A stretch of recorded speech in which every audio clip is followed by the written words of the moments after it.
ओम नमः शिवाय। जय श्री राम, जय श्री हनुमान।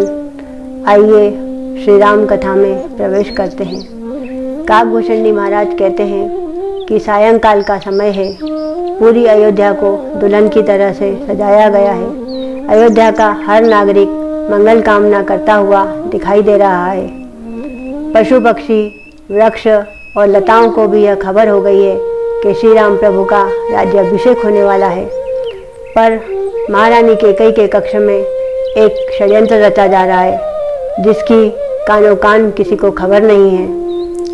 मंथरा माई ने महाराजा दशरथ, महारानी कौशल्या और श्री राम प्रभु के प्रति महारानी कैकेयी के मन में इस प्रकार विष घोल दिया है कि उनकी बुद्धि भ्रमित हो गई है और वह कुछ भी सोचने समझने की स्थिति में नहीं है।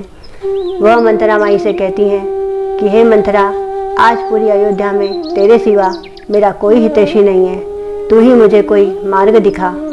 तब मंथरा माई कहती हैं कि हे महारानी कैकेयी, आप अब सही मार्ग पर आई हैं। अब मैं आपसे जैसा कहती हूँ आप वैसा कीजिए।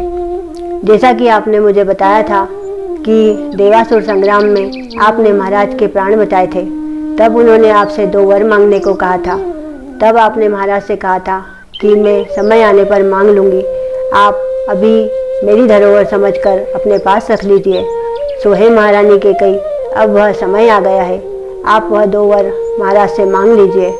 तब महारानी कैकेयी कहती हैं कि मुझे याद तो आ गया है, पर मैं 2 वर में क्या मांगूँ। तब मंथरा माई कहती है कि आप 2 वर में, पहले वर में यह मांगिए कि भरत का राज्याभिषेक हो और दूसरे वर में यह मांगिए कि राम को 14 वर्ष का वनवास हो। पर आप जब तक महाराज राम की शपथ न उठाए तब तक आप अपने मन की बात मत कीजिए। अब आप मेरे कहने के अनुसार अपनी सेविका को महाराज दशरथ के पास भेजिए, आदेश देकर कि महाराज तुरंत आपके कक्ष में उपस्थित हों। तब महारानी अपनी सेविका को बुलाती हैं और कहती हैं कि जाओ, हमारा संदेश लेकर महाराज के पास जाओ और उनसे कहो कि वह तुरंत ही हमारे कक्ष में उपस्थित हों। सेविका जब महाराज के कक्ष के पास पहुंचती है तो वहां पर द्वारपाल खड़े रहते हैं। वह सेविका को वहीं रोक देते हैं और कहते हैं कि अंदर जाने की अनुमति नहीं है। आप जो भी संदेश देना चाहती है मुझे दे दीजिए, मैं महाराज तक पहुंचा दूंगा। महाराज अंदर कुछ विशेष चर्चा कर रहे हैं। तब सेविका द्वारपाल को ही संदेश देकर वापस लौट आती है। तब सेविका जब महारानी के कक्ष में पहुंचती है तो मंथरा माई कहती है कि देखा महारानी कैकेयी, आपकी सेविका को बाहर से ही लौटा दिया गया है। अब आपको क्रिया चरित्र करना होगा। आप महारानी कैकेयी पूछती है कि वह क्या होता है।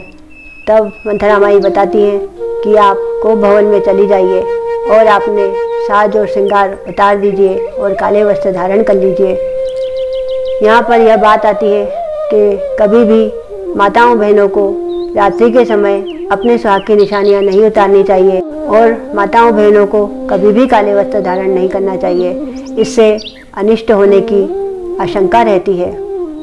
इस प्रकार महारानी कैकेयी कोप भवन में चली जाती हैं। बोलिए श्री रामचंद्र भगवान की जय, हनुमान जी महाराज की जय। जय श्री राम।